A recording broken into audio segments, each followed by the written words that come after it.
వచ్చేస్తాయి. ఇటువంటి పరిస్థితుల్లో మీరు ఓపిక పట్టి 3 నెలలు ఓపిక పెట్టారంటే గొప్పే.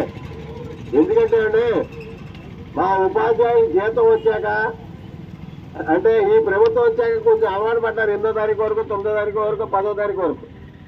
ఇంకా 10వ తారీఖు దాటితే కేకలం. బస్సులు ఇప్పుడు బస్సులు ఎక్కడ కూడా బస్సులు ఎక్కితే ఈ చివరికి వచ్చినాడు, చివరి ఉన్నాడు పట్టాయా అంటాడు, పడలేదు అంటాడు. మొత్తం అందరికీ తెచ్చిపోతాయి ఇలా 60 మందికి. ఇంత ప్రచారం ఉంటుంది.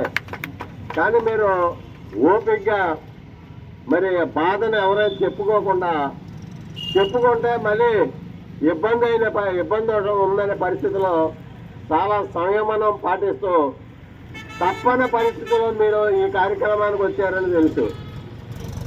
అందరూ కూడా నిన్న మెసేజ్ చూశాను. మీరు ఉపాధ్యాయ సంఘ నాయకులుగా పెట్టారు. మీరు ఏదన్నా ఉంటే మీరు చేసేస్తే ఇంకా మా విలువ ఏం తెలుస్తుంది మీరు సమ్మెలో ఉంటే అని చెప్పేసి పెట్టారు. రాత్రి చూసా. అది కరెక్ట్.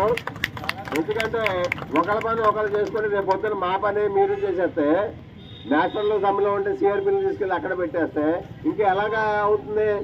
మన అందరం కూడా ఒకరి కోసం ఒకరు ఒక ఇల్లు ఆ పక్క నుంచి తగలబడిపోతుంటే చూసి ఆనందిస్తే ఆ మంట వచ్చి మన ఇంటికి కూడా తగలబడుతుంది, మన ఇల్లు కూడా కాలిపోతుంది, అందరికీ వచ్చేస్తుంది. కాబట్టి ఆకలి మంటలతో చేసేది ఇది.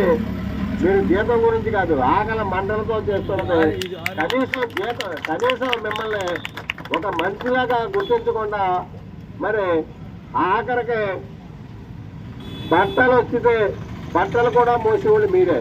పిల్లలకి యూనిఫామ్ వస్తే చెప్పులు వస్తే చెప్పులు కూడా మోసేవాళ్ళు మీరే.